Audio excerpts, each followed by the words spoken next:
Jeeva today பார்வையாளர்களுக்கு வணக்கம். இன்றைய நேர்காணலில் தேசிய தௌஹீத் கூட்டமைப்பினுடைய நிறுவனரும் தலைவருமாகிய பிஜே அவர்களை தான் இன்று நாம் நமது நேர்காணலுக்குள் வரவேற்கிறோம். இன்று ஒரு முக்கியமான ஒரு பிரச்சனை, இது ஒரு சர்வதேச செய்தி என்றும் எடுத்துக்கொள்ளலாம், நமது தேசிய செய்தி என்றும் எடுத்துக்கொள்ளலாம். பொதுவான தொழிலாளர்கள், பெண்கள், வெளிநாட்டில் வேலை பார்க்கக்கூடிய தொழிலாளர்கள் சார்ந்து அல்லது வேலை பார்க்கின்ற பணிபுரிபவர்கள் சார்ந்த ஒரு விழிப்புணர்வு பதிவுன்னு எடுத்துக்கலாம். ஒரு 4 பரிணாமங்கள்ல இந்த பதிவை நம்ம எடுத்துக்கலாம்.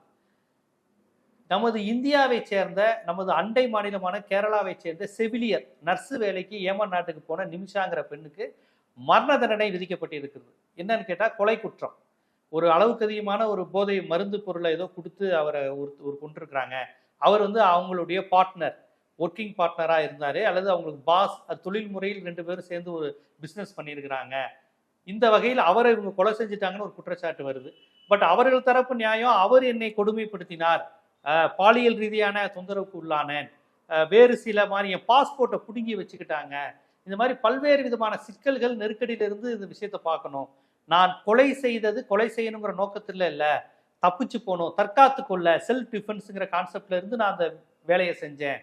அவங்க சொல்றது எப்படியாவது என் பாஸ்போர்ட்டை பிடிக்கிட்டு நான் ஊருக்கு போனால் போதுன்னு நினச்சிட்டு இந்த வேலையை செஞ்சேன். பட் அவர் உயிரே போயிருச்சு. ஸோ என்னுடைய இன்டென்ஷன் அவர் கொலை செய்வதில்லை. சட்டப்படி இன்டென்ஷனோட கொலை பண்ணியிருக்காங்களா இல்லை தற்காத்துக்குள்ள கொலை செய்திருக்காங்களான்னு சட்டத்தில் இடம் உண்டு. ஸோ இந்த மாதிரியான விஷயங்கள் பேசப்படுது. இந்நேரத்தில் ஏமன் நாட்டு சட்டம் இதை அனுமதிக்காது. ஷரீத் சட்டத்தில் இதுக்கு கொலைக்கு கொலைதான் என்று சொல்லப்படுகிறது. ஐநா சட்டங்கள் இதில் தலையிட உரிமை உண்டா, இந்தியா இதில் தலையிட்டு காப்பாற்ற எதுவும் வழிவகை உண்டா போன்ற பல்வேறு கேள்விகள் இங்கே போய்கிட்டு இருக்கு. 16ஆம் தேதி தூக்கு அப்படிங்கிற தகவலும் வந்துகிட்டு இருக்கு.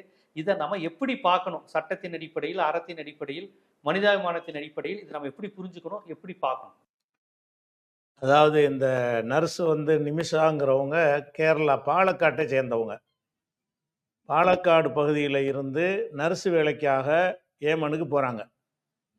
ஏமனில் போய் நர்ஸாக இருக்கிறவங்க நம்மளே ஒரு சின்ன கிளினிக் வைக்கலாமே அப்படின்ட்டு அதுக்கு முயற்சி பண்ணும் பொழுது, அந்த நாட்டில் தொழில் பண்ணுவதாக இருந்தால் அந்த நாட்டு நபர் பேரில் தான் செய்ய முடியும். வெளிநாட்டிலேருந்து சம்பாதிக்க போனவங்களுக்கு லைசன்ஸ் கிடைக்காது. அதனால் என்ன செய்வாங்கன்னு கேட்டால், உள்ளூரில் ஒரு ஆளை நீங்கள் உங்கள் பேரில் லைசன்ஸ் எடுத்து கொடுங்க, நாங்கள் செஞ்சுக்கிறோம். இப்போ நிறைய துபாயில், அபுதாபி எல்லா நாட்டிலையும் இப்படி இருக்குது. ஒரு தொழில் நானே ஒரு கடை வைக்க போகிறதா இருந்தால் நான் என் பேரில் வைக்க முடியாது, ஒரு அரபிஎஸ் சேர்த்துக்கிறணும், அவனுக்கு ஒரு பங்கு கொடுக்கணும். அப்படி இருந்தால் தான் அந்த நாடுகளில் அனுமதி தருவாங்க. அந்த அடிப்படையில் இவங்க இது கிளினிக் வைப்பதற்காக வேண்டி அங்கே உள்ள ஒரு அரபியை பிடிச்சி என்ன செய்கிறாங்கன்னா, உன் பேரில் எடுத்து கொடுண்டவுடனே 2 பேரும் சேர்ந்து நடத்துகிற மாதிரி தான் ரெக்கார்டில் இருக்கும். ஆனால் இவங்க தான் பணமெல்லாம் போட்டிருப்பாங்க. அவருக்கு ஒரு காசு மட்டும் கொடுத்துருவாங்க, மாதம் மாதம் ஒரு தொகை மாதிரி அதை கொடுத்துருவாங்க. இந்த மாதிரியான அடிப்படையில் தான் ஒரு ஆளோட சேர்ந்து அந்த கிளினிக் வைக்கிறாங்க. வச்சதில் என்ன பிரச்சனை வந்துச்சு, அது இவங்க சொல்கிறது அவங்க சொல்கிறவங்களுக்கு ஒன்றுமே தெரியாது எது உண்மைண்டு. ஆனால் இவங்க அவரை கொலை பண்ணிடுறாங்க. வேலை செஞ்ச அந்த முதலாளி யார் பேரில் கடை இருக்கிறதோ அதை கொலை பண்ணிடுறாங்க. கொலை பண்ணது எப்போன்னு கேட்டால் 2017 இது நடக்கிறது. அதாவது நேற்று நடந்து அடுத்த நாள் விசாரித்து இந்த தீர்ப்பு வரல. 2017னா 8 வருஷம் ஆகுது. அப்போ 8 வருடத்திற்கு முன்னாடி இந்த சம்பவம் நடந்து பல கோர்ட்டுகளில் இதுக்கு வழக்கு விசாரணை நடந்து கீழ்கோர்ட்டில் ஒரு தீர்ப்பு அப்புறம் மேல் கோர்ட்டில் அப்பீல் பண்ணி, நம்ம நாட்டில் எப்படி பல சிஸ்டங்கள் இருக்கிறதோ அத்தனை முறைகளையும் அந்த நர்ஸ் போராடுறாங்க. சட்ட ரீதியாக போராடும் பொழுது நீதிமன்றத்தின் வழியாக இவங்க கொலை செஞ்சாங்க என்பது நிரூபணம் ஆகுது. இவங்களும் அந்த கொலை செஞ்சதை ஒரு நோக்கத்துக்கு செஞ்சேன்னு தான் சொல்கிறாங்களே தவிர கொலை செய்யலைன்னு சொல்லலை. எனக்கு ரொம்ப டார்ச்சர் பண்ணாரு அந்த மாதிரியான ஒரு காரணத்தை தான் சொல்லி அவங்களும் ஒத்துக்கொள்கிறாங்க. அப்போ இஸ்லாமிய சட்டத்தில், குரானில் உள்ள சட்டம் என்னன்னு கேட்டால், குற்றவியல் சட்டத்தை பொறுத்த வரைக்கும் ஆணாக இருந்தாலும், பெண்ணாக இருந்தாலும், உள்நாடாக இருந்தாலும், வெளிநாடாக இருந்தாலும், முஸ்லீமாக இருந்தாலும், முஸ்லீம் அல்லாதவராக இருந்தாலும், ஒரு மனுஷனை கொலை செஞ்சால் கொலைக்கு கொலை. ஒரு மனுஷன் ஒரு மனுஷனை கொலை செஞ்சிட்டான்னு சொன்னால் அந்த உயிருக்கு மரண தண்டனை தான் என்பது குரானில் உள்ளது தான். இது யமனுடைய சட்டம் கிடையாது. குரானில் எப்படி இருக்குன்னா, அண்ணன் நப்ச பின் நப்சி, உயிருக்கு உயிர், ஒல்ல ஐன பில் ஐனி, கண்ணுக்கு கண்ணு, ஒரு சின்ன பிசின்னி, ஒரு பல்லை உடைச்சிட்டான்னு சொன்னால் அதே பல்லை இவனுக்கு உடைக்கணும். அவன் உடைச்சிடக்கூடாது, அரசாங்கம் உடைக்கணும். இந்த தண்டனையை ஒரு கவர்மெண்ட் தான் நிறைவேற்றணும். அந்த அடிப்படையில் குரானில் உள்ள இந்த சட்டத்தின் பிரகாரமும் அந்த குற்றம் வந்து சந்தேகத்துக்கு இடமில்லாமல் நிரூபிக்கப்பட்ட ஒரு அடிப்படையிலையும் இவங்க சட்ட ரீதியாக போராடுவதற்குரிய எல்லா வாய்ப்புகளும் வழங்கப்பட்ட அடிப்படையிலையும் இவங்களுக்கு மரண தண்டனை என்று விதிச்சிடுறாங்க. அந்த மரண தண்டனை விதித்து 2017 கொலை நடக்கிறது. 3 வருஷம் இது விசாரித்து 2020 கீழ்கோர்ட்டில் தீர்ப்பளிச்சிடுறாங்க. 20க்கு அப்புறம் அது மேல்முறையீடு செஞ்சு 2023 அந்த தீர்ப்பு சரிதான் என்று மேல் கோர்ட்டில் என்ன செய்கிறாங்க, கரெக்டாக தான் தீர்ப்பு வழங்கப்பட்டிருக்கு என்று உறுதி வேற செஞ்சிடுறாங்க. செஞ்ச பிறகு அவங்க இப்போ இருக்கிறது வந்து ஏமனுடைய தலைநகர்னு சொல்லக்கூடிய சனாங்கிற ஒரு பகுதியில் உள்ள சிறைச்சாலையில் தான் அவங்க இருக்கிறாங்க. இப்போ இவங்க இருக்கிற அந்த ஏமனை பொறுத்த வரைக்கும் ஏமனில் 2 கவர்மெண்ட் இருக்கிறது. ஒன்று வந்து உலகத்தால் அங்கீகரிக்கப்பட்ட ஐநா சபையால் அங்கீகரிக்கப்பட்ட ஒரு அரசாங்கம். இன்னொன்று வந்து ஐநாவால் அங்கீகரிக்கப்படாத இந்தியா போன்ற அங்கீகரிக்காத ஹூதிகள் என்று சொல்கிறோம்ல, இந்த ஏமனில் இந்த அட்டாக்லாம் பண்ணுறாங்கல்ல, அவங்க கண்ட்ரோலில் ஒரு ஏமன் இருக்கிறது. ஹூதிகள்ன்றது அவங்க இதுதான் வலிமையாக இருக்குது. ஐநாவுடைய அங்கீகரித்த ஏமன்கிறது வலிமை இல்லாமல் இருக்குது. இவங்க தான் உண்மையான ஏமன்ட்டு இவங்க கையில் தான் தலைநகரமே இவங்க கையில் தான் வச்சுருக்கிறாங்க. அப்போ இவங்க தான் அந்த செங்கடலில் தாக்குதல்லாம் பண்ணுறாங்க இல்லையா, அந்த அந்த அந்த குரூப்பு கையில் தான் அந்த ஆட்சி இருக்குது. இது நடந்தது அந்த பகுதியில் தான். அந்த ஏமனில் நடந்தால் தான் அந்த சர்வதேச பிரச்சனை நாட்டுக்கு நாடெல்லாம் பேச முடியும். இந்தியா வந்து ஹூதி அங்கீகரிக்கலைன்னு அவன்கிட்ட போய் இப்படி பேசுவாங்க. ஐக்கிய நாடுகள் சபை அங்கீகரிக்கலைன்னு அவன்கிட்ட எப்படி பேச முடியும்? நம்மள்ட்ட அங்கீகரிக்கப்பட்ட ஒருத்தனாக இருந்தால் தான் என்னப்பா செய்து எதுன்னு கேட்டு தலையிடுறதுக்காச்சும் ஒரு முகாந்திரம் இருக்கும். இதில் வந்து ஹூதிகள் பகுதியில் அது நடந்த காரணத்தினால எந்த நாடும் தலையிட இயலாது. அதிகபட்சம் வேண்டாம் ஈரான் வேண்டாம் என்ன செய்யலாம், அவங்க செல்வாக்கை பயன்படுத்தி பேச முடியுமே தவிர வேறு எந்த நாடு அவங்கள்ட்ட பேசுகிற அளவுக்கு உறவு வச்சுக்கிறல. எல்லா நாடுகளும் அவங்களோட உறவு இல்லாமல் இருக்கிறதுனால அந்த பகுதியில் இது நடந்திருக்கு. ஒன்று. அது போக இவங்க இந்த சில காரணங்களுக்காக செஞ்சேங்கிறாங்கல்ல, அந்த காரணங்கள் இருந்துச்சுன்னு சொன்னால் பாலியல் தொந்தரவு பண்ணார் அப்படின்னு இருந்துச்சுன்னு சொன்னால் ஹூதிகளுடைய கவர்மெண்ட்டில் ஒரு புகாரை கொடுத்தா போதும் அவனை பிடிச்சி உள்ள வச்சுருப்பாங்க. அந்த நீதி வழங்குறதுல நம்ம கடும்போக்காக இருப்பாங்க. இவங்க அப்படி செஞ்சாங்கிறதுக்காக வேண்டி கொலை செய்ய தேவையில்லை. எனக்கு பாஸ்போர்ட்டை தரலைன்னு சொல்லிட்டா இவங்க மேலே நடவடிக்கை எடுப்பாங்க, கடுமையாக எடுப்பாங்க. நம்மை சேர்ந்தவர்கள் தப்பு செஞ்சிடக்கூடாது என்பதில் ரொம்ப கடுமையாக, அதாவது குரான் படி தான் நடக்கணும்னு நினைக்கிறதுனால அவங்க யாருக்கும் அநீதி இழைக்கக்கூடாது என்பதில் தெளிவான ஒரு அரசாங்கமாக தான் அவங்க நடத்திக்கிட்டு இருக்கிறாங்க. அதனால இவர்கள் என்ன காரணத்தை சொல்லியிருந்தாலும் அந்த காரணத்தை வேறு வேறு நாடுகளுக்கு சொல்லலாம். ஏமனில் அந்த ஹூதிகள் பகுதிக்கு சொல்ல முடியாது. இவங்களுக்கு எந்த அநீதி இழைக்கப்பட்டாலும் மேலே முறையீடு செஞ்சு என்ன செய்யலாம், அவனை தண்டனைக்கு உள்ளாக்கலாம். பாஸ்போர்ட்டை பிடுங்கி வாங்கிடலாம். பாலியல் குற்றம் பண்ணியிருந்தாண்டா அவனை கைது பண்ணி அவனை சிறையில் அடைத்து அதுக்குரிய தண்டனையை பெற்றுக் கொடுக்கலாம் வாய்ப்பு இருக்கும் பொழுது இவங்களோட ரீசனை வந்து ஏற்றுக்கிறல, நீதிமன்றம் ஏற்றுக்கிறல, சட்டப்பண்ணி வந்து அதை செஞ்சுருக்கிற உனக்கு நியாயம் கிடையாது அப்படின்னு தீர்ப்பளிச்சிட்டாங்க. தீர்ப்பளித்து 16ஆம் தேதி வந்து தண்டனை நிறைவேற்றப்படும், தண்டனைக்குரிய நாளையும் குறிச்சிட்டாங்க. அப்போ இது இஸ்லாமிய சட்டமான்னு கேட்டால் இஸ்லாமிய சட்டம் தான். ஏன்னா குரானில் இருக்கிற ஒரு சட்டம் தான் இது. ஒரு மரண தண்டனைக்கு மரணத்துக்கு மரணம்ங்கிறது தான் இஸ்லாமிய ஒரு தண்டனைன்னு வச்சுக்கிறோங்களேன். இதில் வந்து அந்த மரண தண்டனை யாருக்கு விதிக்கப்படுகிறதோ அந்த மனிதரை வந்து மரணத்திற்கு உள்ளானவர் இருக்காங்கல்ல, அந்த குடும்பத்தார் மன்னித்து விட்டார்கள் என்று சொன்னால் அவங்க மரண தண்டனையை ரத்து பண்ணிக்கலாம், இழப்பீடு வாங்கிக்கிடலாம். இப்படின்னு ஒரு வாசலும் இருக்குது. இப்போ உலகத்துல எல்லாம் அந்த கருணை மனுண்டு போட்டு ஜனாதிபதி கொடுத்துருக்காங்கல்ல அதிகாரம், அந்த அதிகாரத்தை வந்து கொல்லப்பட்டவனுடைய குடும்பத்துக்கு கொடுத்துருக்கு இஸ்லாம். உலகத்துல எல்லாம் என்ன செய்யறாங்கன்னா தூக்கு தண்டனை முடிவு பண்ணிடுவாங்க. யாரோ ஒருத்தர் கருணை மனு அனுப்புவார் ஜனாதிபதிக்கு. ஜனாதிபதிக்கு வந்து இந்த கொல்லப்பட்டவர் மாமன மச்சான கிடையாது. என் தகப்பனாரை கொண்டதை வந்து அவர் மன்னிக்க முடியாது. ஆனால் என்ன செய்கிறாங்க, எல்லா நாடுகள்லையும் ஜனாதிபதி கருணை மனு போட்டவுடனே தூக்கு தண்டனை ரத்து செய்கிறேங்கிறார் அவர். இஸ்லாம் என்ன சொல்லுதுன்னா அப்படி சம்மந்தம் இல்லாதவங்க ரத்து செய்ய முடியாது. ஒரு அரசு இருந்தாலும் சரி மரண தண்டனை ரத்து செய்கிறதா இருந்தால் அந்த கொல்லப்பட்டவனுக்கு நீதி வழங்கணும். கொல்லப்பட்டவனுக்கு வழங்குற நீதி அவன் செத்து போயிட்டான். நீதி என்னன்னு சொன்னால் அவனுடைய குடும்பத்தார் மனநிறைவு அடைவதுதான் நீதி. யார் கொல்லப்பட்டு இருக்கிறானோ அவனுடைய குடும்பத்தார் மனநிறைவு அடைந்துட்டாங்கன்னு சொன்னால் அந்த நீதி தான் இப்போ நமக்கு வழங்க முடியும். அப்படிங்கிறதுனால இஸ்லாம் என்ன சொல்லுதுன்னு கேட்டால் அந்த கொல்லப்பட்டவருடைய குடும்பம் ஒத்துக்கொண்டார்கள்னு சொன்னால் இப்போ நீங்கள் ஒரு தொகையை கொடுத்துருங்க, ஆனால் சிறைச்சாலை அனுபவிப்பாங்க. மரண தண்டனை தான் ரத்து செய்யப்படும். மரண தண்டனை மட்டும் ரத்து செய்யப்படுமே தவிர அந்த சிறைச்சாலை அது ஒரு கணக்கு வச்சுருப்பாங்க. அந்த மரண தண்டனை ரத்து செய்கிறதா இருந்தால் இந்த குடும்பம் மன்னித்தார்களேயானால், அந்த ஏமனை சேர்ந்தவர் இருக்கார்களே அந்த கொல்லப்பட்டவர், அவருடைய குடும்பத்தார்கள் இதை மன்னிச்சிடுறோம், எங்களுக்கு ஏதாவது தொகையை கொடு, சும்மா மன்னிச்சாலும் பரவாயில்ல, சும்மா மன்னிச்சாலும் பிரச்சனை இல்லை. அல்லது அதுக்கு பிளட் மணின்றதுக்கு இங்கிலீஷில் சொல்லுவாங்க, அது ரத்த பணம்னு சொல்லி, பணத்தை வாங்கி கொண்டு மன்னித்தாலும் சரி. அதுலயும் இன்னொரு விஷயம் இருக்கிறது. அந்த கொல்லப்பட்டவருக்கு 10 அண்ணன் தம்பி இருக்காங்கன்னு வைங்க, ஒரு ஆள் மன்னிச்சா கூட மரண தண்டனை கிடையாது. 10 பேர்ல 9 பேர் இவனை கொல்லணும்னு நிக்கிறாங்க. ஒரே ஒரு ஆள் இல்ல நான் மன்னிக்கிறேன் அப்படிங்கிறாரு, அவருடைய பங்கை மன்னிக்கிறாரு. அப்படி மன்னித்தாலும் கூட மரண தண்டனை கொடுக்க முடியாது. கொல்லப்பட்ட குடும்பத்துல உள்ள ஒருத்தன் மன்னிச்சுட்டா போதும், அவங்களுக்கு மரண தண்டனை கொடுக்க கூடாது. ஏன்னா அவங்க தான் அந்த குடும்பம். அஹ், இது குரான்ல இருக்குது. இல்ல இப்ப இல்ல இப்ப புரியுது.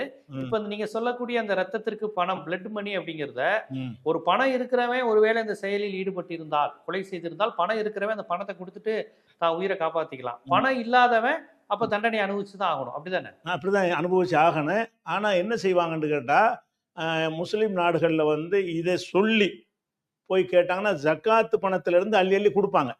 ஒருத்தனுக்கு இந்த மாதிரி மரண தண்டனை விதிக்கப்பட்டுருச்சுன்னு சொன்னா, நான் தெரியாம நான் கொலை பண்ணிவிட்டேன், என்னை மன்னிக்க என்கிட்ட காசு இல்லை, நீங்க ஏதாவது உதவி செய்யுங்கன்னா, அந்த பணக்கார அரபுகள் வந்து ஜக்காத்து கொடுப்பாங்க இல்லையா, அந்த ஜக்காத்துல இருந்து பல லட்சங்கள் வந்து அவங்களுக்கு வந்து சேரும்.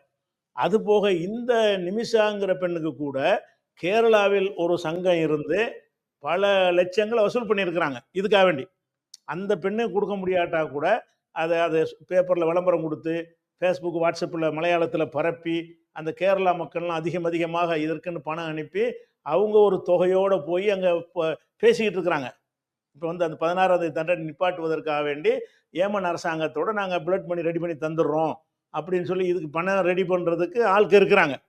அது போக நேற்று வந்து சுப்ரீம் கோர்ட்டில் ஒரு வழக்கு போட்டிருக்காங்க, ஒரு அவசர வழக்கு போட்டிருக்கிறாங்க. இது மாதிரியான விஷயங்களை ஈடுபடக்கூடிய ஒரு சங்கம் ஒன்று இருக்குது. அந்த சங்கத்தின் சார்பாக என்ன செய்கிறாங்கன்னா, சொசைட்டி மூலமாக வழக்கு போடுறாங்க.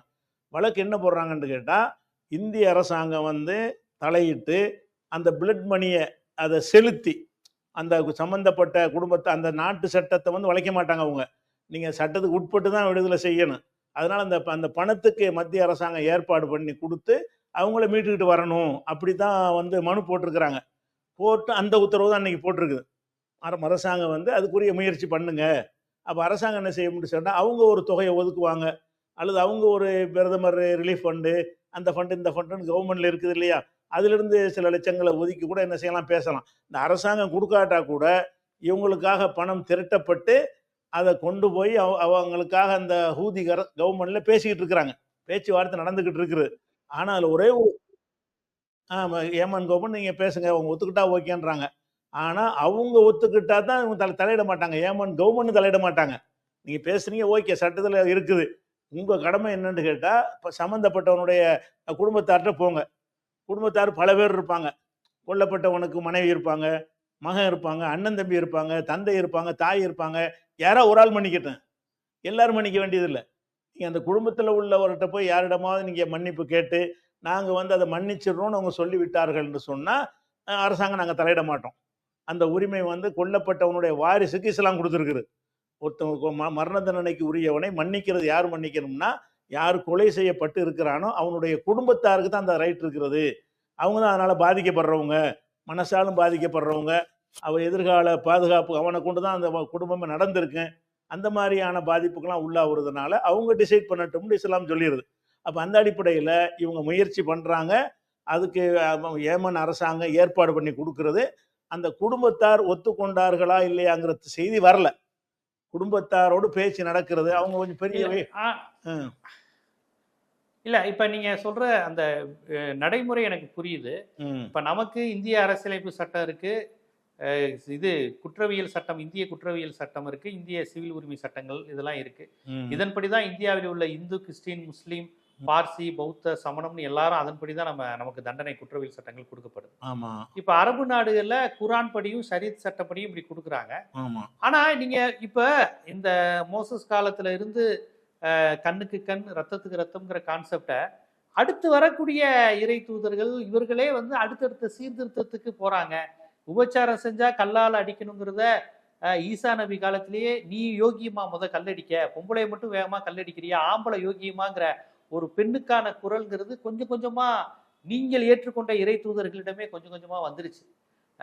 அதாவது அந்த காட்டுமிராண்டித்தனம், பாபிலோனியன் கல்ச்சர்னு சொல்லக்கூடிய அந்த கல்ச்சர்ல இருந்து ஒரு மரண தண்டனை கொடுப்பது, கையை வெட்டுவது, பல்லை உடைப்பது, முட்டையை கொண்டு அடிப்பது, தக்காளியை கொண்டு அடிப்பது, இதெல்லாம் ஒரு சிவில் சொசைட்டி அல்ல, ஒரு நாகரிக சமூகம் அல்ல அப்படிங்கிறத கொஞ்சம் கொஞ்சமா ஏற்று மனிதாபிமானத்தையும் கருணையையும் மன்னிக்கிற மனப்பான்மையையும் நீங்கள் ஏற்றுக்கொண்ட வேத நூல்களே பல கொண்டு வந்துகிட்டு இருக்கிற இந்த நிலையில் இந்த 2025லயும் நாங்க கொலை செஞ்சா கொலைதான் அப்படின்னு சொல்றோம்னா, அப்ப இந்த விசாரணை முறைகள் இத்தனை ஆண்டு காலம் வளர்ந்து வந்திருக்கக்கூடிய குற்றவியல் சட்டங்கள் எதற்குமே ஒரு மரியாதை இல்லாத சூழலா போயிருக்குல்ல. இப்ப நீங்க அதை பார்க்கணும்ல. நம்ம இப்ப அவங்க இன்டென்ஷன் தான் கொலை பண்ணலங்கிறாங்க, தற்காத்து கொள்ள. இப்ப நிறைய இதுல செல்ஃப் டிஃபென்ஸ், பெண்கள் தங்களுடைய உயிரை காத்துக்கொள்ள, மானத்தை காற்றுக்கொள்ள நான் மண்டையில அடிச்சுட்டு கொலை பண்ணிட்டேங்கிறதுலாம் தண்டனை வந்தாலும் மரண தண்டனை வராது, 302 வராது. ஆனா கொலை செய்யணுங்கிற நோக்கத்தோட அவன் பண்ணியிருக்கான், உயிர் போகணுங்கிற நோக்கத்தோட பண்ணியிருக்கான்னா அவனுக்கு கண்டிப்பா தண்டனை உண்டு. விபத்துல ஒரு இதா ஏற்படுத்தி இருந்தா அது நெஜிலன்ஸ்ல வரும். திட்டமிட்டு ஏற்படுத்தல, கார் ஓட்ட தெரியாம ஓட்டிட்டானா அது தகுந்த தண்டனை. இதெல்லாம் பார்த்து பார்த்து தானே பிரெஞ்சு சட்டங்கள், அயர்லாந்து சட்டம், பிரிட்டிஷ் சட்டம், இந்திய சட்டங்கள்லாம் நம்ம எழுதி வச்சிருக்கிறோம். இப்ப இந்த நேரத்துல மீண்டும் 1400, 2000, 2500 ஆண்டுகளுக்கு முன்னாடி இருந்த கண்ணுக்கு கண் பல்லுக்கு பல்லுங்கிற அந்த சட்டம்ங்கிறது ஒரு சரியான முறை இருக்குமா? மனித சமூகம் அடுத்த கட்டத்தை நோக்கி போகுது இல்ல. சட்டங்கள்ங்கிறது மனிதர்களை வாழ வைக்க தானே, திருப்பி திருப்பி தண்டனை கொடுக்கறதுக்கும் கொலை செய்யறதுக்கும் இல்ல. அதாவது ஃபர்ஸ்ட் நம்ம விளங்க வேண்டிய விஷயம் என்னன்னு கேட்டா, ஒரு கொலை செய்தவன் மீது நம்ம இறக்கப்பட்டு இதை பேசுறோம். கொலை செஞ்சவனுடைய குடும்பத்தார் இருப்பாங்கல்ல, அவங்க நிலையில நம்ம சிந்திக்க மாட்டேங்கிறோம். கொலை செஞ்சவனுக்கு ஒரு மனைவி இருப்பாள், அவளுக்கு எது மனசு ஆறுமோ அந்த தண்டனை கொடுத்தா தான் மனசு ஆறுவா. என் புருஷனை கொலை பண்ணினவனை கொல்லத்தான் வேணும் அப்படின்னு அவர் நினைக்கிறான். ஏசி ரூமில் உட்காந்துக்கிட்டு சட்டம் இயற்றுறவங்க இது காட்டுமிராண்டித்தனம்ங்கிறாங்க. அப்போ அது காட்டுமிராண்டித்தனத்துக்கு தானே காட்டுமிராண்டித்தனம் சட்டத்தை கொடுக்குறோம். இவன் கொலை செஞ்சு ஃபர்ஸ்ட் இவன் தானே செஞ்சிருக்கிறான். அப்போ இந்த கொலை செய்வது இன்னும் சொல்ல போனால் குரானில் இதுக்கு காரணத்தோடு சொல்லப்படுது. இந்த பழிக்கு பழி என்ற இந்த சட்டத்தில் தான் உங்கள் உயிருக்கு உத்தரவாதம் உண்டு. குரான்லே ஒரு வசனம். நீங்கள் இப்படி ஒரு சட்டம் ஒரு நாட்டில் இருந்தால் கொலை செய்ய பயப்படுவான். எதுக்காக இது செய்யப்படுதுன்னு கேட்டால், நம்ம கொன்றால் நம்மளை கொன்றுவாங்க, அப்போ கொலைக்கு கொலை தான் நடக்கும் என்கிற ஒரு அச்சம் இருந்தால் மாத்திரம்தான் கொலை செய்வதற்கு அஞ்சுவார்கள் என்பது ஒரு காரணம். ஒன்று. ரெண்டாவது இதுலயே பார்த்தா பணம், இதுல மீண்டும் மீண்டும் பணம் இருக்கிறவன் எல்லாத்தையும் தப்பிச்சுக்கிறாங்கிற கான்செப்ட் தானே. இல்லாதவங்க, இயலாதவங்க, வீட்டு வேலைக்கு போறவங்க, கஷ்டப்படுறவங்க, கஞ்சி அறவேளை கஞ்சி இல்லாம பணம் கொடுக்க முடியாது, உயிரை கொடுத்துடுறான். பணம் இருக்கிறவன் பணத்தை தூக்கி எறிஞ்சிட்டு உயிரை காப்பாத்திட்டு போறாங்கிறப்ப திருப்பி திருப்பி பணம் இருக்கிறவன், முதலாளிகள், பெருநிறுவனங்களுக்கு சாதகமாக தானே இந்த அமைப்பு செயல்படுது. அதாவது பணம்ங்கிறத அதுக்கு மெயினே கிடையாது, மேட்ரே கிடையாது. அவன் மன்னிக்கிறது தான் மேட்ரு. சில பேர் பணத்தை கேட்பாங்க, கேட்காம மன்னிக்கவும் உண்டு. பணம் தான் அடிப்படைன்னு கிடையாது. அவனுடைய இறக்க குணத்தினாலே மன்னிப்பான். ஒன்று வாங்காமல் மன்னிச்சதெல்லாம் இருக்கிறது. எனக்கு வேண்டியதில்லை, அவனை தண்டிச்சா போதும், ஜெயிலில் போடுங்க, எனக்கு பணம் தேவையில்லைன்னு சொல்லக்கூடிய கேஸுகளும் பல வழக்குகள் நடந்திருக்கிறது. பணத்தை வச்சு இது தீர்மானிக்கலை. அதிகபட்சமாக கடைசி கட்டமாக பணத்தை கொடுத்தா தான் இருப்பார்களே, ஆனால் அவர்களுக்கு அந்த வாய்ப்பு வழங்கப்பட்டிருக்கே தவிர பணமே தேவையில்லைன்னு மன்னிச்சாங்கன்னா இஸ்லாம் தலையிடாது, நாடு தலையிடாது. அப்போ ஃபர்ஸ்ட் நம்ம கவனிக்கிற என்னன்னு கேட்டால், ஒருவனுக்கு நம்ம தண்டிக்கிறது நோக்கம் என்ன? தண்டனை கொடுப்பது நோக்கம் இறந்து போன அந்த உயிரை திருப்பி கொண்டு வருவது அல்ல. கொல்லப்பட்டான்ல, அதுக்கு தண்டனை கொடுக்குறோம்னு சொன்னால், தண்டனை கொடுத்தா செத்தம் குலைச்சிருவானா? உழைக்க மாட்டான். அப்போ இந்த தண்டனை கொடுப்பது நோக்கம் என்னன்னு கேட்டால், அவனால் யார் பாதிக்க அவங்களுடைய மன நிறைவு அடையணும். அவங்க மன என்று சொன்னால் அவங்க வன்முறையை கையில் எடுப்பாங்க. நீங்கள் பல வழக்குகளை இந்தியாவில் நீங்கள் பார்த்துருக்கிறீங்க. கொலை செஞ்சுருப்பான், நீதிமன்றத்துக்கு அழைச்சிக்கிட்டு போயிடும்போது இந்த குடும்பத்தார் கொண்டுருவாங்க போய் அவனை. நீதிமன்றத்துக்கு விசாரணைக்கு அந்த கொலைகாரன் அழைச்சிக்கிட்டு போவாங்க. அந்த கொல்லப்பட்டவனுடைய மகன் என்ன செய்வான்? காத்திருந்து கோர்ட் வாசலில் வச்சு வெட்டி தள்ளுவான். ஏன்னு கேட்டால், என் தகப்பனை கொன்றவனுக்கு இவங்க வெளியே விட்டுருவாங்க, விசாரிச்சு தண்டனை இல்லைன்னு சொல்லிடுவாங்க, நான் பழி வாங்குவேன்னு சொல்லுவான். அந்த பழி வாங்கணுங்கிற அந்த குரூர எண்ணம் எதுக்கு அந்த சந்ததிகளுக்கு வருது? அவன் தான் பாதிக்கப்பட்டிருக்கிறான், நம்ம பாதிக்கப்படலை. அப்போ நம்ம என்ன பார்க்கணும்னா, நம்ம தகப்பனை கொன்றால் நம்ம எப்படி நினைப்போம், இந்த சட்டங்களை எப்படி யோசிக்கணும்னு கேட்டால், அந்த கொல்லப்பட்டவன் நிலையில் நம்மளை வச்சுக்கிறணும். நம்ம யாரை வரணும் உட்காந்துக்கிட்டு தத்துவமாக பேசுனீங்கன்னா அது கரெக்டு மாதிரி பேசிக்கிட்டு இருக்கலாம். அப்போ அந்த உங்கள் தகப்பனார் கொல்லப்பட்டால் நீங்கள் எப்படி சிந்திப்பீங்க? அதிகமானவர் எப்படி சிந்திப்பாங்க? 100க்கு 99 பேர் எப்படி சிந்திப்பாங்க? அப்ப எனக்கு எது நியாயம்? அவன கொல்லத்தான் வேணும்னு நெனைப்பாங்க. அப்ப இஸ்லாம் என்ன சொல்லுதுன்னு கேட்டா, அவனுக்கு நியாயம் நீங்க வழங்கலன்னு சொன்னா, அவன் வன்முறைய கையில எடுப்பான். இவன் நிம்மதியா வாழ முடியாது. அவன் நாளைக்கு என்னைக்கு அவன் போட்டு தள்ளுவான். அப்ப நியாயம் வழங்கிட்டோம்னு சொன்னா, சட்டம் இருக்கிறது. கொலைக்கு நியாயம் வழங்கிட்டாங்க. இதோட சாப்டர் குளோஸு. மன்னிச்சு அவனா விட்டாலும் மறுபடியும் பிரச்சனையாக்க மாட்டான். அவன் மன்னிச்சு நானே மன்னிக்கிறேன்னு சொல்லி விட்டுட்டா கூட பிரச்சனையாக்க மாட்டான். அவன் மன்னித்தலோ அல்லது இழப்பீடோ வாங்காம அதை மனசுல வச்சுக்கிட்டே இருந்தான் என்று சொன்னால் மறுபடி அந்த அவன் அவன் பழி வாங்க அவனை அடுத்தவன் பழி வாங்குவான். இது ஒரு இல்ல விஷயம். அது ம். அது அது அது புரியுது. ஆனால் வந்து இப்ப இந்த வழக்குல பாத்தீங்கன்னா, அப்ப நம்ம அமைப்புகள் எல்லாமே விசாரணை அப்படிங்கிற அமைப்பு, ஹியரிங், ஒரு விசாரணைங்கிற ஒரு விஷயத்த வந்து நம்ம நம்புறோம். நம்ம சாட்சி, நம்ம சட்டங்களின் அடிப்படையில். இப்ப நீங்க பாருங்க, இந்த லேடி கேரளால இருந்து போய் அங்க இருக்கக்கூடிய ஏமன் நாட்டுல இருக்கக்கூடிய யாரோ ஒரு ஆம்பளைய கொல்லணுங்கிறது உங்க நோக்கம் கிடையாது. வயிற்று பிழைப்பிற்காக, சம்பாதிக்கணுங்கிற நோக்கத்துக்காக கேரளால இருந்து அரபு நாட்டுக்கு போயிருக்கிறாங்க. அங்க அந்த சட்டத்தின்படி யாரையோ ஒருத்தர பார்ட்னரா இருக்கும்போது அவர் செக்ஷுவலா ஏதோ ஹேண்டில் பண்ணியிருக்காரு, தப்பா நடந்திருக்காரு, ஒரு ஒரு ஹையார்கியை மெல் பண்ணியிருக்காரு, டாமினேட் பண்ணியிருக்காரு. அதனால பாஸ்போர்ட்டை பிடுங்கி வச்சிருக்காரு. ஸோ ஒரு லேடி இன்னொரு நாட்டுல இருந்து போனவங்க ஏதோ ஒரு இதுல தப்பிச்சு போகணும்னு நினைச்சு நடந்தது தானே ஒழிய, இதுல வந்து இவரை கொலை செய்யறதுனால இவங்களுக்கு பண ஆதாயமோ இல்ல வேற ஏதோ நோக்கமோ இல்ல அவரை கொலை செஞ்சு அவர் குடும்பத்தை நடுத்தருவில் நிறுத்தணுங்கிற எண்ணமோ உங்களுக்கு கிடையாது. இப்போ இதைத்தானே நம்ம சட்டங்கள் வந்து சொல்லுது. கொலை செஞ்சுட்டானா எந்த நோக்கத்துக்கு கொலை செஞ்சுட்டான்னு பாருங்க, தள்ளி விட்டு விழுந்துட்டானா, தெரியாதனமா கார் ஓட்டி, இந்த மாதிரியான விஷயங்கள் எல்லாத்தையும் அணுகணும் அப்படிங்கிறதுக்காக தானே பல்வேறு நாட்டு சட்டங்கள் போட்டிருக்கிறாங்க. இப்போ இந்த கேஸ்ல இந்த லேடிக்கு என்ன அவசியம்? இப்போ இவரை கொலை செய்ய வேண்டிய அவசியம் என்ன? எந்த இன்டென்ஷனும் கிடையாது. தான் தப்பிச்சா போதுங்கிற அந்த ஒரு நிலைக்கு வந்ததுக்கு அப்புறம் தானே அவங்க அப்படி போயிருக்கிறாங்க. ஸோ அதுக்காக கொலையை யார் செஞ்சாலும் நம்ம நியாயப்படுத்த போறது இல்லை. கெட்டவன் செத்தா சாகட்டும், உன் பார்வையில் அவன் கெட்டவன், அவன் சாகட்டும், ஆம்பளை சாகட்டும், பொம்பளை செத்தா, இப்படி நம்ம பார்க்கல. இப்போ இந்த சூழல், இந்த கொலைக்கான சூழலை வந்து ஒரு விசாரணை, நீதிமன்றம், சட்டங்கள் உட்படுத்தி தானே இதை நம்ம பார்க்க முடியும். அதை விடுத்துட்டு நீ யார் செத்தானோ அவங்க அப்பாட்ட அதை விட்டுரு, அவங்க அண்ணன்ட்ட விட்டுரு அப்படிங்கிறப்ப இந்த சட்டங்களுக்கான மரியாதை போயிருதுல. இப்போ இந்த கேஸ்ல இந்த லேடியோட நிலையை இருந்து தான் நம்ம பார்க்கணும். இந்த பொண்ணு எதுக்கு போய் இன்னொரு நாட்டை போய் ஒருத்தனை கொலை பண்ணணும்? என்ன நோக்கம் இருக்கு? அதாவது இந்த நோக்கங்கள் சில தவறுதலா கொலை செய்யறது, கற்பழிக்க வர்றவனை கொலை செய்யறது, தன்னைய கொலை செய்ய வர்றவனை கொலை செய்யறதுலாம் சொல்றீங்கல்ல, இதெல்லாம் இஸ்லாம் சட்டத்தில் இருக்குது. இதெல்லாம் இருந்து தண்டனை கொடுக்க மாட்டாங்க. ஃபர்ஸ்ட் விளங்குற என்னன்னு கேட்டா, என்னை கொலை செய்ய வரும்போது நான் திருப்பி கொலை செஞ்சுட்டேன்னு சொன்னா, அப்படி கொல்லுங்கன்னே நபிகள் நாயகம் சொல்லியிருக்கிறாங்க. உங்களை கொலை செய்ய வந்தான்னா நீங்க முந்திக்கிறங்க, இல்லாட்டி உங்களை கொன்றுவான்னு சொன்னா நீங்க கொன்றுங்க அப்படிங்கிறதுனால அது தண்டனைக்குரிய குற்றத்தில் வராது. எது வரும்னு கேட்டா, இந்த மாதிரியான காரணமெல்லாம் இல்லாம கொல்லணும்னு கொள்றது. அப்போ கொல்லணும்னு கொள்வதில் அவங்களுக்கு என்ன ஆதாயம்னு நம்ம பார்க்கக்கூடாது. கூலிப்பட வச்சு கொள்றான், அவனுக்கு என்ன சொந்தமா பந்தமா முன்பகை இருக்கா? எவன்ட தெரியாது. காசு கொடுத்தனவே கொண்டு வந்துடுறாங்க. அப்ப அது அவனுக்கு பண ஆதாயம் இருக்கு. பண கூலிப்படக்காரனுக்கு பண ஆதாயம் பண ஆதாயம் இருக்கு. இருக்குல்ல. ஆதாயத்துக்காக கொள்றான். இவங்களுக்கு வந்து அந்த தொழிலை வந்து தனதாக்கி கொள்ற ஒரு ஆதாயம் இருக்கலாம், வேற ஏதாவது ஒரு நோக்கம் இருக்கலாம். நம்ம ஆதாயத்தை பத்தி கவனிக்கிறது இல்லை. இவங்க வந்து கொலை செஞ்சது வந்து நான் தான் கொலை செஞ்சேங்கிறத அவங்க மறுக்கலை, ஒத்துக்கொள்றாங்க.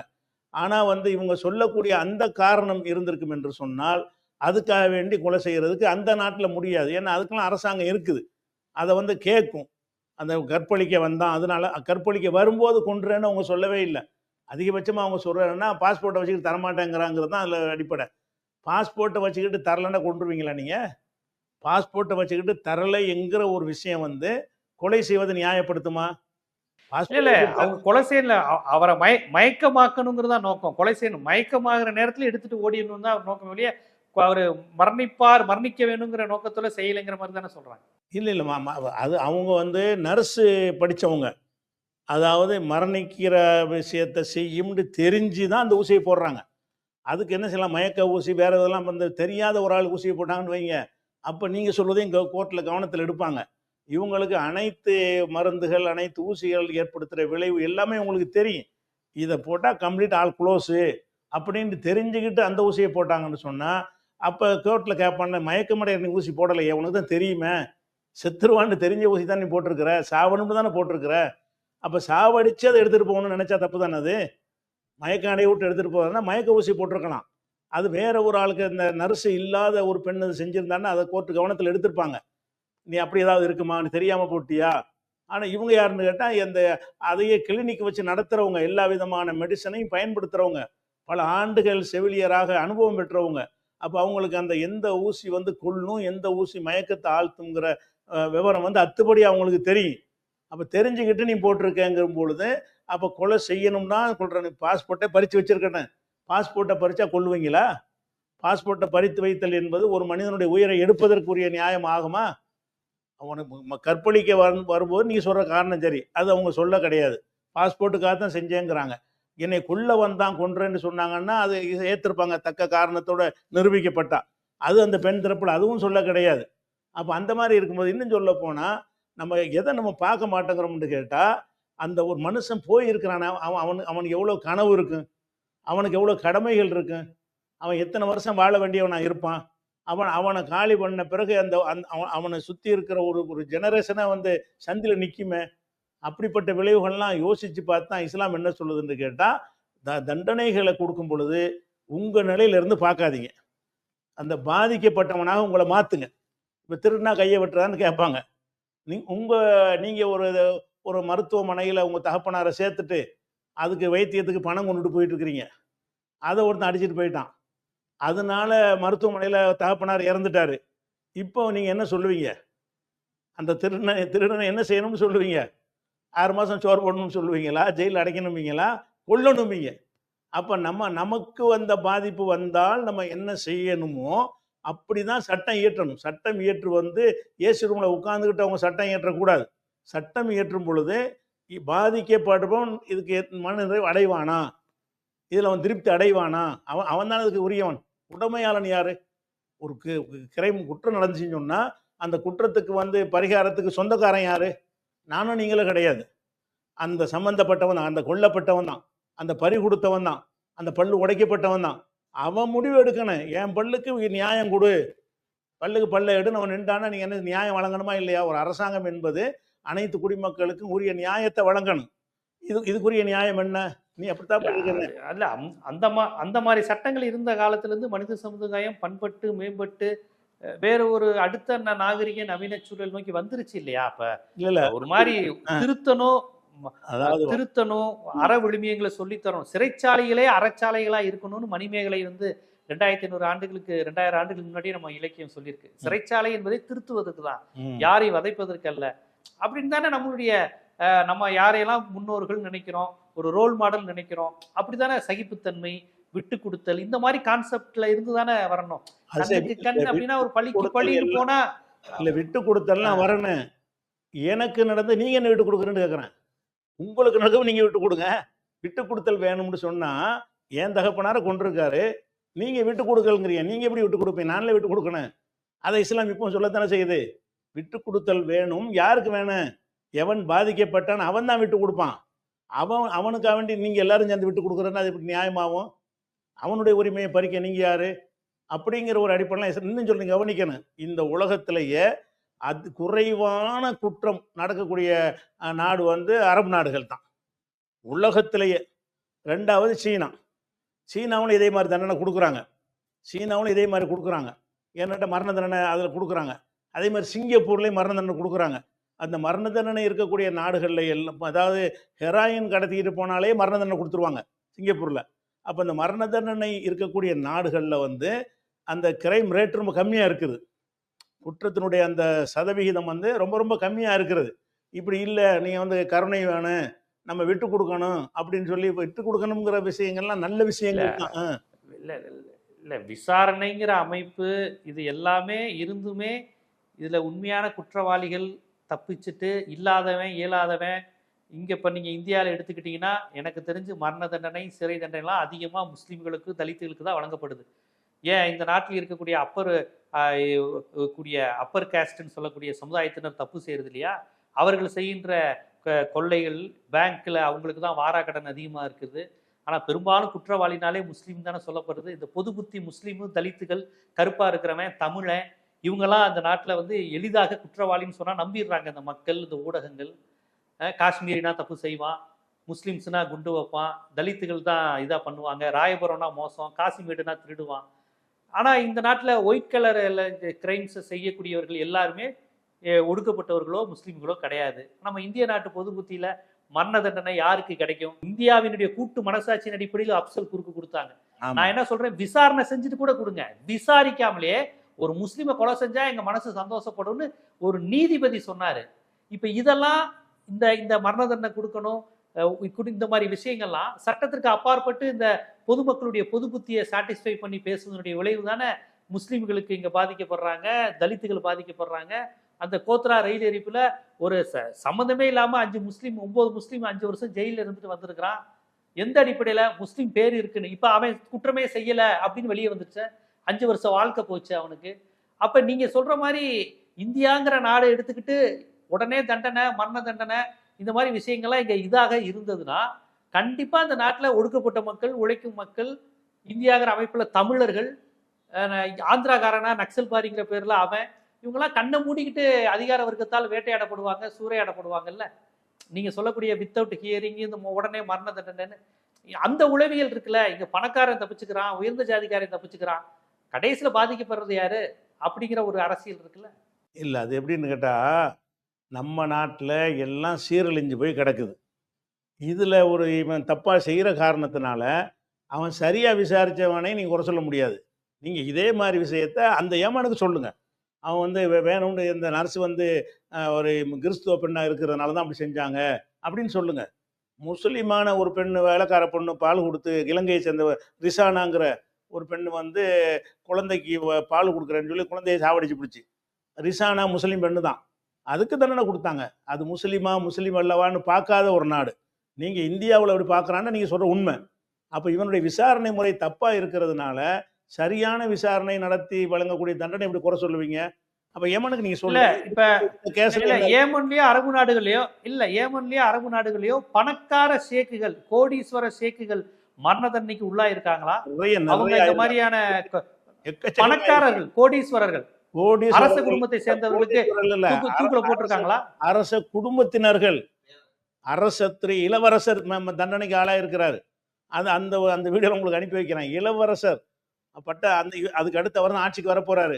அந்த இதுல காம்ப்ரமைஸ் பண்ண மாட்டாங்க. கிரிமினல் குற்றத்துல வந்து எந்த அட்ஜஸ்ட்மெண்ட்டும் செய்யவே மாட்டார்கள். யாரு சிபாரிசு பண்ணாலும் சரி, அவன் உயிரை எடுத்ததுக்கு உயிருக்கு உயிர் தான்.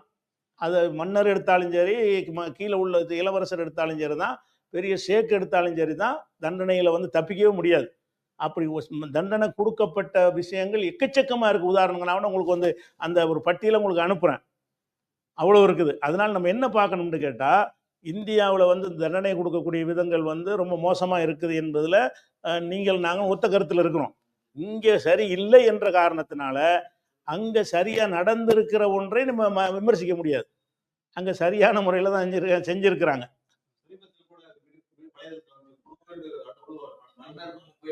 ஆமா ஆமா முடியாதுன்றாங்க. அப்போ இப்போ கூட சமீபத்தில் ஒரு வீடியோ பரவலாக வந்து ரொம்ப வைரலாச்சு ஒரு வீடியோ. அந்த ஒரு பணத்தை கொண்டு போய் கொட்டுவாங்க, மன்னிக்க சொல்லுவாங்க, அவன் முடியவே முடியாதுன்றான். முக்கியமான பிரமுகர் அந்த அரச குடும்பத்து ஆள் கொலை பண்ணிடுவான். அவன் மன்னிப்பு சொல்லி கெஞ்சுவார், மன்னர்லாம் போய் கெஞ்சுவார், முடியாதுன்றாங்க, மன்னிக்க மாட்டேன்றாங்க. கடைசியில் வந்து அவ்வளோ மக்கள் பார்த்துக்கிட்டு இருக்கும் பொழுது எல்லா மக்கள் மத்தியில் அந்த தண்டனை நிறைவேற்றப்பட்டு அது ஒரு 6 மாதத்துக்கு முன்னாடி வைரலாக உலகம் முழுசு அந்த வீடியோ பரவுனுச்சு. அந்த வீடியோவும் இருக்கிறது. அப்போ அந்த தண்டனை விஷயத்தில் வந்து இங்கே இருக்கிற மாதிரி நினைத்துக்கொண்டு நம்ம பேசக்கூடாது. நம்ம என்ன கவனிக்கணும்னு கேட்டால், இந்த கொலை செய்யப்பட்டவனுடைய பாதிப்பை நம்ம அவனிலிருந்து பார்க்கணுமா பார்க்கக்கூடாதா? கொலை செய்யப்பட்டிருக்கான அவன் அந்த பிள்ளைகள் என்ன செய்யும்? அவனுடைய பொண்டாட்டி என்ன செய்வான்? அவனுடைய எதிர்காலமே இருந்து இன்னொரு கல்யாணம் கூட அவளுக்கு பண்ண முடியாமல் கூட போயிருமே. அவன் தாய் தந்தையர் என்ன ஆவாங்க? இவ்வளவே ஒருத்தன் கொலை பண்ணி நாசமாக்கிட்டான்னு சொன்னால், அப்போ அவனைத்தான் நம்ம பார்க்கணும். சட்டம் இயற்றக்கூடியவர்கள் வந்து எவன் பாதிக்கப்பட்டு நிற்கிறான் அவன் பக்கம் மட்டும்தான் நம்ம கவனம் இருக்கணும். இறக்கம் காட்டுறது அதெல்லாம் அங்கே இறக்கம் காட்டுங்க. உங்கள் விஷயத்தை நீங்கள் காட்டுவீங்களா? நான் காட்ட மாட்டீங்க. உங்கள் விஷயத்தில் நடந்திருக்குமே ஆனால் காட்ட மாட்டீங்க. அவன் காட்டணும்னு எதிர்பார்க்குறீங்க. அவரவர்கள் தான் இறக்கம் காட்டணும். இறக்கம் காட்டுறது நம்ம இஸ்லாம் இறக்கம் காட்ட சொல்லுகிறது. எப்படி சொல்லுதுன்னு கேட்டால், அவன் காட்டுற இறக்கத்தை நீங்கள் காட்டாத, அவன் காட்டணும். அந்த இறக்கம் காட்டுறதுக்கு தானே இந்த சட்டத்தை வச்சிருக்குது. மன்னிக்கிற சட்டத்தை வச்சிருக்கு. இல்லாட்டி தண்டனை முடிச்சிருக்கலாம்ல. இறக்கம் காட்டுறதை ஊக்குவிக்கிறதுக்கு தான் நீங்கள் மன்னிச்சிட்டீங்கன்னா தண்டனை இல்லை. இன்னும் சொல்லப்படுது, இந்த மன்னித்த பிறகு நீங்கள் ஏதாவது திரும்பி ஏதாவது செஞ்சீங்கன்னா கடும் தண்டனை இருக்குன்னு வேற குர்ஆன் எச்சரிக்கிறது. மன்னித்த இந்த மனப்பூர்வமாக தான் நீங்கள் மன்னிக்கணும். அப்போ மன்னிக்கணும்ன்ற அந்த வாசல் ஏன் திறந்திருக்குது? நீங்க சொன்ன அந்த அறப்பண்புகளுக்கு தான். அறப்பண்பு இறக்க குணம் வேணும், அவன் தெரியாம செஞ்சுட்டான், ஆனா நீ மன்னிச்சா தான், நீ மன்னிக்கலாம் நாங்க செய்ய முடியாது, உண்மையாலும் அப்படிங்கிற ஒரு அடிப்படையில் என்ன செய்யறாங்க, இஸ்லாமிய சட்டம் இருக்கிறது. அப்ப இதுல என்ன நம்ம என்ன பார்க்குறோம்னு கேட்டா, இந்த மரண தண்டனை வேணான்னு சொல்லக்கூடிய எல்லாருமே வந்து அந்த மரணத்திற்கு உள்ளாக்கப்பட்டிருக்கான் இல்லையா, அவனை கவனத்துல கொள்ளவே மாட்டேங்கிறாங்க. அது இல்லாம அவங்க சார்ந்த இனம், அவங்க சார்ந்த நாடு, அவங்க பேசுற மொழி, அடிக்கிற தமிழ்நாடு இந்தியாக்காரனுக்கு தண்டனை கொடுக்குறாங்க, இந்துக்கு தண்டனை கொடுக்குறாங்க, கிறிஸ்துவர் தண்டனை கொடுக்குறாங்க, அப்படி பார்க்குறாங்களே தவிர எதை பார்க்க மாட்டேங்கிறாங்கன்னா, கொல்லப்பட்ட ஒரு மனித உயிர், அந்த உயிரை எடுக்கிறதுக்கு ஒரு பயம் இருக்கணுமா? அது கூடாது. நம்ம எடுத்தா நம்மளை எடுத்துருவாங்கன்னு இருக்கு. எந்த காம்ப்ரமைஸ் பண்ண மாட்டாங்க, யார் தலையிட்டாலும் கேட்க மாட்டாங்க. நம்ம கொன்றா கொலை தண்ணிக்கு 1 லட்ச ரூபாய்க்கு கொலை பண்றாங்க. எதனால பண்றாங்கன்னா, ஒன்றும் செய்ய மாட்டீங்க நீங்க. 1 லட்ச ரூபாங்கிற ஒரு பெரிய காசா? இந்த 1 லட்ச ரூபாய்க்காக வேண்டி ஆளை கொலை பண்றான். ஏன் கொலை பண்றான்னு கேட்டா, என்ன செய்வீங்க கொலை பண்ணா? 6 மாசம் 90 நாளைக்கு இல்ல. இப்ப ஹவுதிகளுடைய சட்டப்படி வேற நாடுகளும் தலையிட்டு இந்த மாதிரி மீட்க முடியாது அப்படிங்கிற விஷயத்த சொல்றீங்க. ஒருவேளை ஈரான் தலையிட்ட இல்ல ஈரான் தலையிட்டு இந்தியா அந்த பெண்ணை இந்தியாவுக்கு அனுப்புங்க, சிறை தண்டனை மட்டும் கொடுங்க, மரண தண்டனை நிறுத்தி வைங்க, ஒரு இந்தியாவுக்காக இதை செய்யுங்க அப்படின்னு ஈரான் சொன்னா நடக்குமா? நடக்காது. ஏன்னு கேட்டா, ஈரான் பேசலாம்னு தான் சொன்னே தவிர, ஈரான் சொன்னாலும் இந்த இஸ்லாமிய சட்டத்துக்கு என்ன சொல்றான்னு கேட்டுருவாங்க. சின்ன உதாரணம் சொல்வதாக இருந்தா, நம்ம பஹ்ரைன்ல இந்தியர்கள் வேலைக்கு போயிருந்தாங்க. போய் என்ன செஞ்சாங்கன்னா, அவங்க வந்து இந்த இஸ்ரேலுக்கு வந்து சில அங்கே உள்ள அந்த கடற்படையுடைய ரகசியங்களை எல்லாம் மெயில் மூலமாக இஸ்ரேலுக்கு உளவு வேலை பார்த்துருக்குறாங்க. பஹ்ரைன்ல 3 இந்தியர்கள். அந்த இந்தியர்களை வந்து கைது பண்ணி அவன் மரண தண்டனை தீர்ப்பு அளிச்சிட்டான், தேச துரோகம்ங்கிற அடிப்படையில். உடனே இந்திய அரசாங்கம் தலையிட்டு பேசி அவனு என்ன செஞ்சான, ஒரு பெரிய நாடாக இருக்கிறது, வர்த்தகம்லாம் பண்ண வேண்டி இருக்குது அப்படின்னு சொல்லி வளைஞ்சி, இது வந்து காட்டி கொடுக்குற விஷயம் தானே, கொலைக்கு கொலைங்கிற விஷயம் இல்லை, கிளைம் பண்ணுற மனுஷன் விஷயம் கிடையாது, அது கவர்மெண்ட் சம்மந்தப்பட்ட விஷயம்னு மன்னித்து 3 பேரை அனுப்பிவிட்டான். அதே நேரத்தில் இதே மாதிரி வேலையை வந்து ஈரான்லையும் செஞ்சாங்க இந்தியர்கள். அதுக்கு இவங்க பேசி பார்த்தாங்க, ஒரே தூக்கில் போட்டு முடிச்சுட்டாங்க. அந்த விளையாட்டுலாம் கிடையாது. பஹ்ரைன் மாதிரியான இது கத்தர் மாதிரியான நாடுகள் வந்து இணங்கி போகலாம். ஈரான் மாதிரியான நாடுகள் நினைச்ச மாட்டோம், வளைய மாட்டாங்க. சட்டத்தில் எங்கள் நாட்டில் உட்காந்துட்டு எங்களை காட்டி கொடுப்பான்னு சொன்னால் நாங்கள் அதுக்குரிய தண்டனையை தான் கொடுப்போம்னு சொல்லி இந்தியர்கள் இந்த மொசாத்துக்கு வேலை பார்த்தாங்கல்ல, அதில் தூக்குல போடப்பட்டவர்கள் இந்தியர்களும் இருக்கிறாங்க. எல்லாம் இந்தியர்கள் இல்லை, இந்தியர்களும் 10-12 பேர் அதில் இருக்கிறாங்க. இங்கேருந்து சம்பாதிக்க போய் அவங்க வந்து காட்டி கொடுத்தவங்க, மொசாத்துக்கு தகவலை பாஸ் பண்ணவங்க. அப்போ அவன் வந்து இந்த இந்தியாவெலாம் கேட்டுக்கொண்டாலும் என்ன செய்ய மாட்டேன், மட்டுமல்ல, இந்தியாவுக்கு ஒரு துறைமுகத்தை கொடுத்துருக்குறாங்க, சஃபாவா என்னமோ ஒரு பேர். அந்த துறைமுகம் வந்து அதை வந்து நிர்வாகம் பண்ணுறதை வந்து ஈரான்லேருந்து இந்தியாவுக்கு ஒப்படைச்சிருக்கிறாங்க. அதை வாபஸ் வாங்கணும்னு அறிவிச்சிட்டான். இங்கே வந்து வேலை பார்த்துக்கிட்டு துரோக வேலை பார்த்ததுனால இந்திய கையில் தரமாட்டோம்னு சொல்லி ஈரான் சொல்லிட்டான். அப்படி வந்து காம்ப்ரமைஸ் பண்ணாத நாடுகளும் இருக்குது. அப்படிப்பட்ட ஈரான் போய் இதுக்கு பேசாது. சரிங்க, கொலை பண்ணியிருக்கேன், அதுக்கு என்ன பதில் சொல்லு? கொலை பண்ணப்பட்ட ஆட்களுக்கு அங்கே போய் பேசலாட்டி உனக்கு இறக்கம் இருந்துச்சுன்னு சொன்னால் அவங்க போய் கெஞ்சி. இந்த நிமிஷாவுடைய வழக்கை பொறுத்தவரையும் அரபு நாட்டு சட்டங்கள், ஷரீத் சட்டங்கள் என்ன சொல்லுது, ஐநா, மனித உரிமை அமைப்புகள், இந்தியா மாதிரி இன்னொரு நாட்டு தொழிலாளர் சட்டங்கள் இதை பாதுகாக்கும் போது நம்ம என்ன பண்ணணும், இப்போதைக்கு இந்தியா அந்த லேடியை காப்பாற்றுவதற்கு என்ன மாதிரி முயற்சிகளை எடுக்க முடியும், என்னென்ன வழக்குகள் இதுவரையும் போயிருக்கு, இன்னும் 1 வாரத்துக்குள் உயிரை காப்பாற்ற முடியுமா, எந்த நாடு பேசுனா காம்ப்ரமைஸ் ஆகும், இல்லை ஆக வாய்ப்பே இல்லையா, சம்பந்தப்பட்டவர்கள் அந்த பிளட் மணிங்கிற கான்செப்டை ஏற்றுக்கிட்டாங்களா, போன்ற பல்வேறு செய்திகளை அந்த உலக நாட்டு சட்டங்கள், முஸ்லிம் ஷரியத் சட்டங்கள் எல்லாவற்றையும் ஒப்பிட்டு என்ன நடந்திருக்கு, என்ன நடக்கும், என்ன மாதிரியான விஷயங்கள், இதை எப்படி புரிஞ்சுக்கணுங்கிறத உங்களுடைய நம்பிக்கையின் அடிப்படையிலும் அந்த நாட்டு சட்டங்கள் என்னங்கிறதையும் மக்களுக்கு புரியும்படி எடுத்து வச்சு. மிக்க நன்றி. ரொம்ப நன்றி.